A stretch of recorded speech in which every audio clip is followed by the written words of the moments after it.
Hello, my dear students, welcome in this class.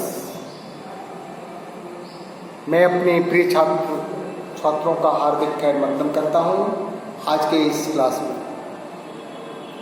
आज father कामिल Bulcke के अंतिम प्रसंग के रूप में आप हमारे साथ हैं।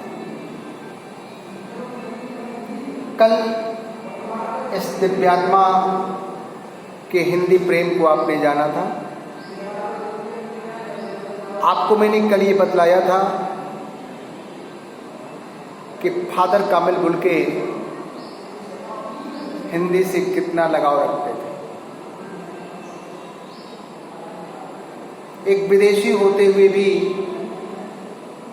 जो बाद में स्वदेशी हो गए अर्थात भारत के ही हो गए, उनके दिल में इस भारत देश के प्रति, यहाँ की हिंदी भाषा के प्रति कितना गहरा लगाव था, आप इससे बखूबी परिचित हो गए। आपको मैंने 4 बिंदु बतलाए, उन 4 बिंदुओं के मार्फत आपने जान लिया कि फादर कामिल बुल्के किस रूप में हमारे साथ जुड़े रहे। आपने पहली चीज जाना था कि फादर कामिल बुल्के ने अपना पहला जो शोध ग्रंथ लिखा, जो उनकी पहली रचना थी, राम कथा उत्पत्ति और विकास, वो हिंदी भाषा में ही लिखा और हिंदी के प्रति उनके प्रेम को प्रकट किया। आपने दूसरी चीज जो जानी वो ये थी कि लेखक और फादर बुल्के के अभिन्न मित्र डॉक्टर रघुवंशी, इन सब लोगों ने मिलकर हिंदी साहित्य के उत्थान और विकास के लिए एक साहित्यिक संस्था खोली। उस साहित्यिक संस्था में बड़े भाई की भूमिका में नजर आए फादर कामिल बुल्के, और उस बाइबल संस्था में विभिन्न विचार गोष्ठियां होती थी। जब वहां लोग आपस में पहुंचते थे तो उन लोगों में आपस में हंसी मजाक, किसी गंभीर विषय पर चिंतन, विचारों का आदान प्रदान, ये सारी बातें हुआ करती थी। कल आपने ये भी जाना था। तीसरा बिंदु जो हिंदी प्रेम का उनका प्रकट हुआ, उसमें मैंने आपको बतलाया था कि उन्होंने अंग्रेजी हिंदी कोर्स की रचना की थी। सेंट जेवियर्स कॉलेज रांची में हिंदी और संस्कृत विभाग के विभागाध्यक्ष रहते हैं। और चौथा बिंदु आपने ये जाना था कि उनकी चिंता हिंदी को राष्ट्रभाषा के रूप में देखने को थी। विभिन्न मंचों से ये अपनी आवाज उठाया करते थे और दुखी रहते थे इस बात को सोचकर कि हिंदी वाले ही हिंदी की उपेक्षा कर रहे हैं। मेरे प्रिय छात्रों, आज उसी महान व्यक्तित्व, दिव्य चमक से विभूषित फादर कामिल बुल्के के अंतिम समय का दृष्टांत हम आपको देने जा रहे हैं। उम्मीद है कि इस चीज को भी आप बखूबी ग्रहण करेंगे।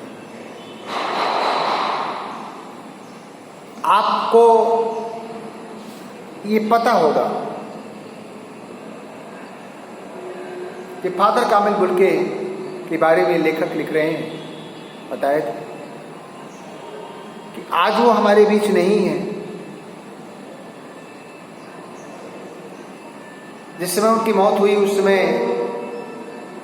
वो दिल्ली प्रवास पर ही थे। उनका इलाहाबाद से दिल्ली आना जाना लगा रहता था। लेखक दिल्ली में रहते थे और जब भी वो दिल्ली आते थे लेखक से मिलते थे। चाहे वो गर्मी जाड़ा, गर्मी ठंड बरसात, कोई भी मौसम हो, 2 मिनट के लिए से ही जरूर वो सक्सेना जी से मिला करते थे। इसीलिए 35 वर्षों का अगाध प्रेम उनका था। तो लेखक ने ये लिखा है कि जब वो दिल्ली आए थे उस बार, तो दिल्ली में ही बीमार पड़े और दिल्ली में कब उनकी जीवन लीला समाप्त हो गई, इसकी जानकारी लेखक को तब मिली जब उनकी अंतिम शव यात्रा निकाली जा रही थी। लेखक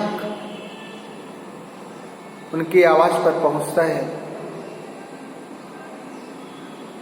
अपने अभिन्न मित्र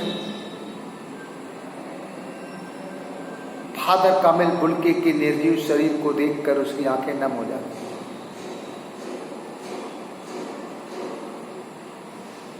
बीते हुए पल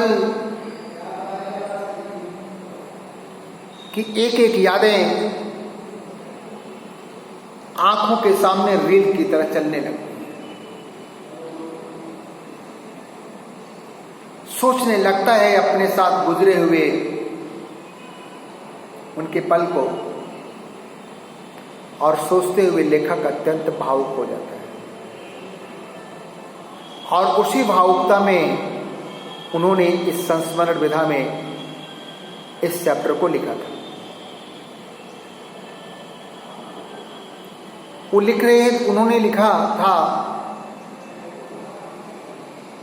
कि फादर कामिल बुल्के के उस निर्जीव और बेजान शरीर को जब मैंने देखा तो बाहें फैलाए, बाहें खोलकर, बाहें फैलाए शरीर पर उनका दोनों हाथ रखा हुआ था, लगा हुआ था, जिसकी उंगलियां आपस में सट गई थी, उलझी हुई थी। उस चीज को देखकर लेखक को याद आने लगता है, यह वही शख्सियत है जो हमेशा लोगों को गले लगाने को आतुर रहता था, बाहें फैलाए लोगों का आलिंगन करने के लिए हर पल आतुर रहता था। आज इस दुनिया को अलविदा कर गया। आज भी उसकी बाहें खुली हुई हैं, लेकिन आज वह किसी को गले नहीं लगा सकता। भावुकता के पल है लेखक के लिए। आगे उन्होंने लिखा कि जो शांति उनके चेहरे पर दिखाई देती थी, जो शांति हम लोगों को कायल कर देती थी, उनका प्रशंसक कर देती, बना देती थी, आज वो शांति भी उनके चेहरे पर उसी प्रकार से झलक रही है, लेकिन वो खामोश शांति है जो अब फिर नहीं दिखाई देने वाली।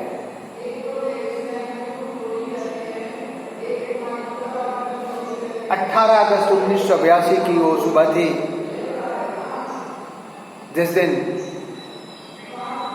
उन्होंने इस दुनिया से विदा ली। इस नश्वर संसार से तो सबको जाना है, जो आया है उसको एक दिन इस दुनिया को छोड़कर जाना ही जाना है। किसी कवि ने कहा है कि किसको ढकती नहीं काल की छाया, किसको ढकती नहीं काल की छाया, जाता है निश्चय जीव यहाँ जो आया, लेकिन वे शिव मर मर कर भी जीते हैं, जो जग को अमृत बांट जहर पीते हैं, जो जग को अमृत बांट जहर पीते हैं। इसी शायद महान व्यक्तित्व के धनी थे फादर कामिल बुल्के जी। उनका निर्जीव शरीर आंखों के सामने पड़ा हुआ है। हिंदी साहित्य के महान विद्वानों मनीषियों का जमघट लगा हुआ है। सबकी आंखें आंसुओं से भरी हुई हैं। ताबूत में जब उनका शरीर रखा जा रहा है उस समय उनके प्रियजन और उनके इष्ट मित्र वहां पर खड़े हैं। रघुवंश जी के बेटे, उनके पारिवारिक सदस्य राजेश्वर सिंह जी हिंदी साहित्य के बड़े बड़े विद्वान उस जगह पर खड़े हैं और अंतिम शव यात्रा निकलकर जब अंतिम शव यात्रा निकलकर जब दिल्ली में काश्मीरी गेट के पास निकोलसन कब्रगाह पर पहुंचती है तो लोगों की आंखें बरबसी आंसुओं से नम हो जाती हैं। नीली कार में रखा हुआ उनका शव उतारा जाता है। उसे कब्रगाह के आखिरी छोर पर ले जाया जाता है, जहां एक गहरा गड्ढा खुदा हुआ है।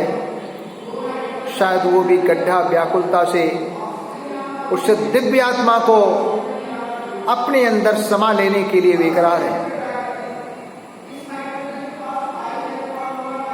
उस गड्ढे के पास ले जाकर के उनका निर्जीव शरीर रखा जाता है। उस धर्म के पादरी लोग प्रार्थना करते हैं, जो अंतिम क्रियाकर्म होते हैं उसके द्वारा अंतिम क्रियाकर्म संपन्न कराई जाती है।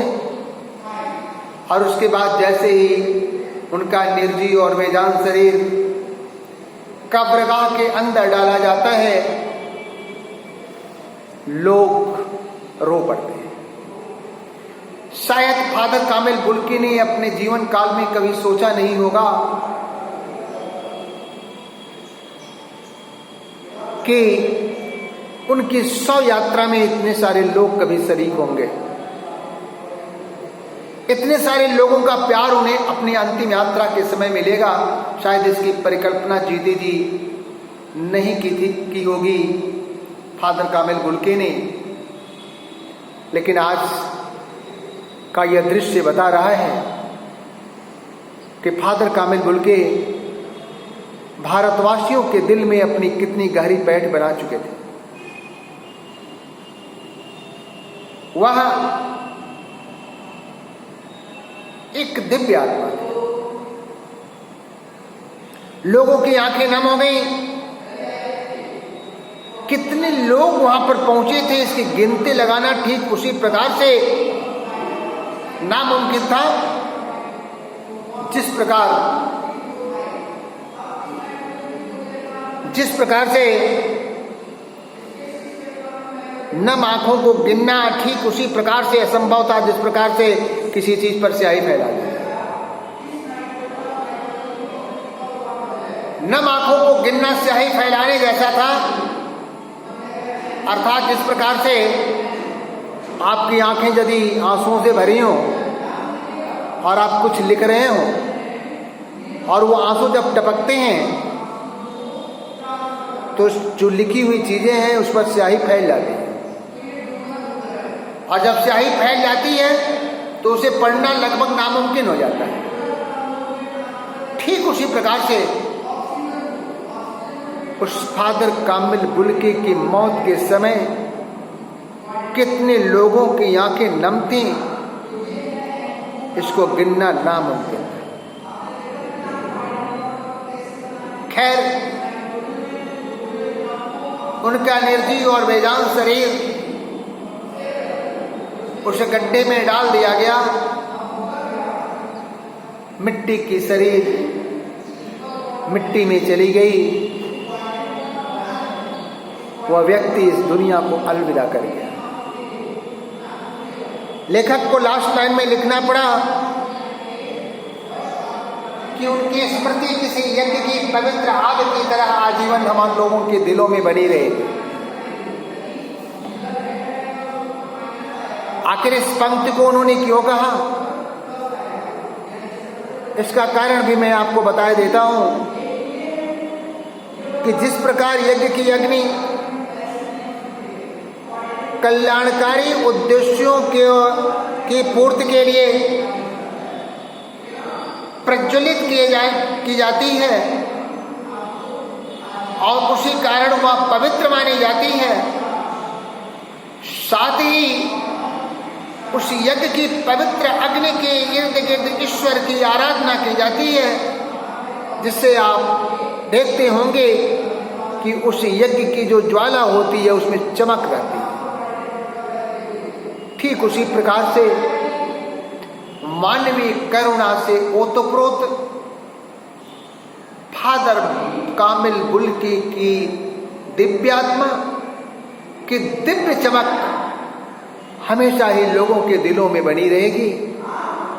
वो एक महान विभूति थे, महान व्यक्ति थे, मानवता के सच्चे पुजारी थे। उनके दिल में लोगों के लिए करुणा और दर्द का भाव हमेशा बना रहता था।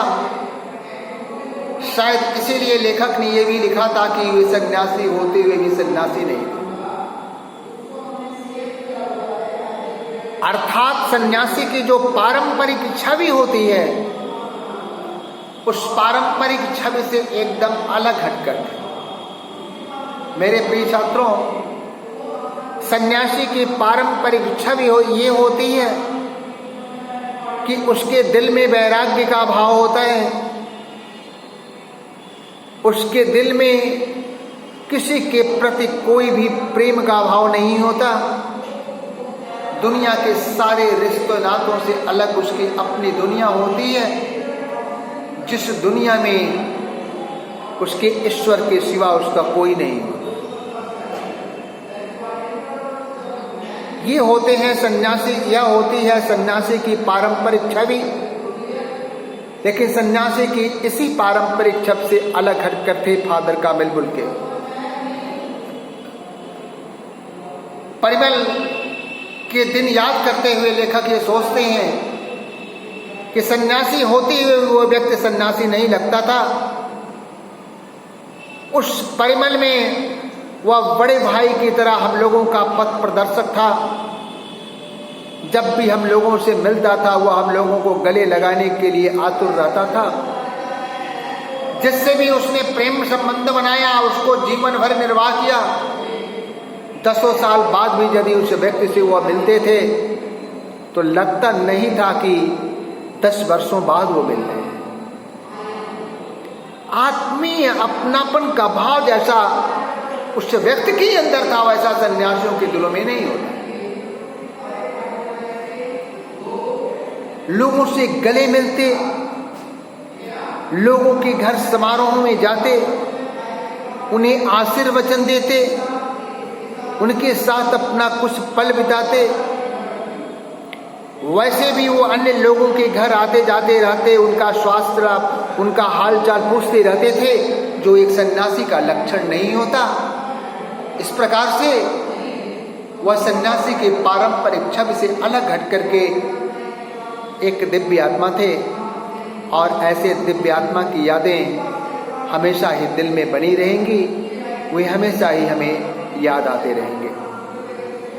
तो मेरे प्रिय छात्रों, आज आपने अंतिम कड़ी के रूप में फादर कामिल बुल्के के इस जीवन प्रसंग को जाना, उनकी अंतिम यात्रा को जाना। इन्हीं शब्दों के साथ मैं वी.के. राय आज आपसे विदा ले रहा हूँ।